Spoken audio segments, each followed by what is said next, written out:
வணக்கம். இன்னைக்கு 19வது பாசுரம். குத்து விளக்கெரிய கோட்டுக்கால் கட்டில் மேல் மெத்தன்ன பஞ்ச சயனத்தின் மேலேறி கொத்தலர் பூங்குழல் நப்பின்னை நங்கை மேல் நப்பின்னை கொங்கை மேல் வைத்து கிடந்த மலர்மார்பா வாய்த்திரவாய் மைத்தடங் கண்ணினாய் நீயுன் மணாளனே எத்தனை போதும் துயிலொட ஒட்டாய்கான் எத்தனை ஏலும் பிரிவாற்ற கிள்ளையால் தத்துவமன்னு தகவேலோர் எம்பாவாய் அப்படின்னு இருக்கிற பாசுரம். இதுல ஆண்டாள் என்ன சொல்றாங்கிறத நம்ம பார்க்கலாம். ஆண்டாளோட சேர்ந்த ஆயர்பாடி பெண்கள்லாம் என்ன பண்ணினா, அம்பரமே தண்ணீரே அப்படின்னு முதல்ல பாசுரம் ஒன்று பார்த்தோம் இல்லையா, அதுல பகவானை தனியா எழுப்புறதுக்கு ட்ரை பண்ணான்.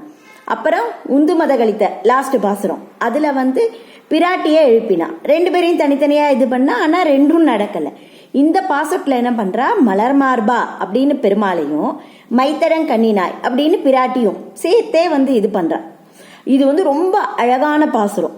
பராசரப்பட்டர் இதை வச்சுதான் என்னன்னா, இது நீலாதங்கன்னு தொடங்குற ஒரு தனியன் ஒரு ஸ்லோகத்தையே அவர் இது பண்ணியிருக்கார்.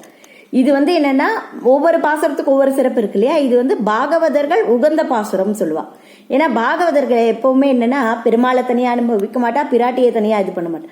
ரெண்டு பேரும் பிராட்டியோட சேர்த்தியோட கூடிய பகவான் அவரை தான் அனுபவிப்பா. அதனால இது பாகவதர்கள் உகந்த பாசுரம் சொல்றோம்.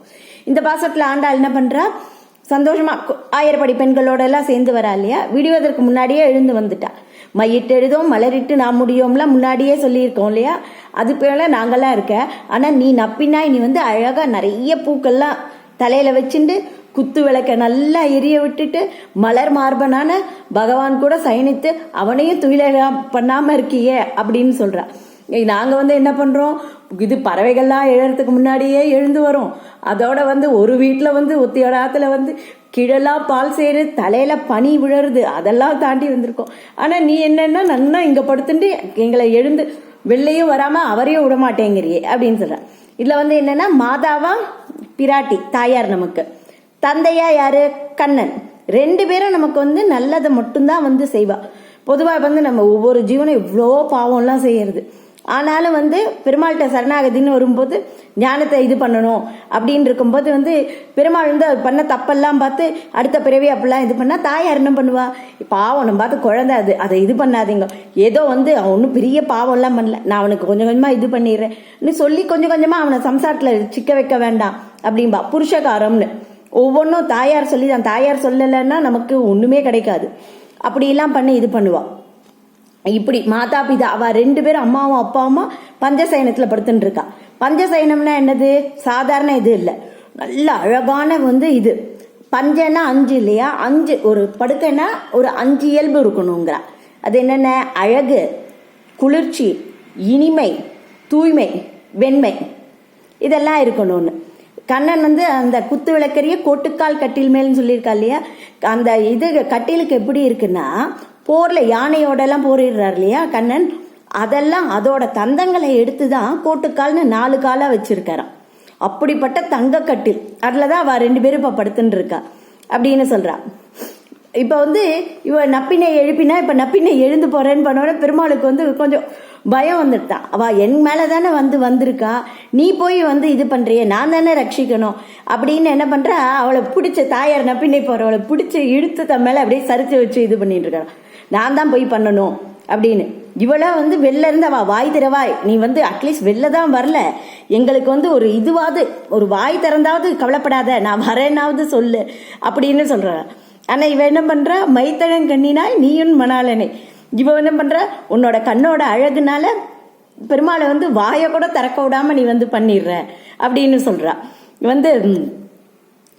மைத்தடங்கண்ணி மை இவ கண்ணில இடுறதுனாலதான் அழகா இருக்குமா. அப்படிப்பட்ட மைக்கு எப்படி இடணுங்கிறதுக்கு உதாரணமா இவ கண்ணு, பிராட்டியோட கண்ணுன்னு சொல்றா. இங்க லீலா விபூதி போன இதுல அவ என்ன பண்ணா, பந்த வச்சுட்டு உந்து மத கழித்தல அந்த இதுக்கு லீலா விபூதிக்கு உலக இதுக்கு சண்டை போட்டுன்ற மாதிரி காமிச்சு இது பண்ணா இல்லையா. இப்போ என்னன்னா, இவ ரெண்டு பேரும் லீலா விபூதிங்கிறது விளையாட்டு, பெருமாளோட விளையாட்டு நிலை, நித்திய விபூதிங்கிறது மேலான நிலை. அந்த நிலைக்கு எல்லாரையும் கூட்டின்னு போகணுங்கிறதுக்கு 2 திவ்ய தம்பதிகளும் போட்டி போட்டு இருக்காளாம். யாரு, இவர் ரட்சகத்துவத்தை ரட்சகத்துவம் பெருமாளோடது, அவர் தான் காப்பவர். இவளோடது புருஷகாரத்துவம், பெருமாளை அடையறதுக்கு பிராட்டி மூலமா தான் போகணும். இது 2 பேரும் போட்டி போட்டு இருக்கிறது.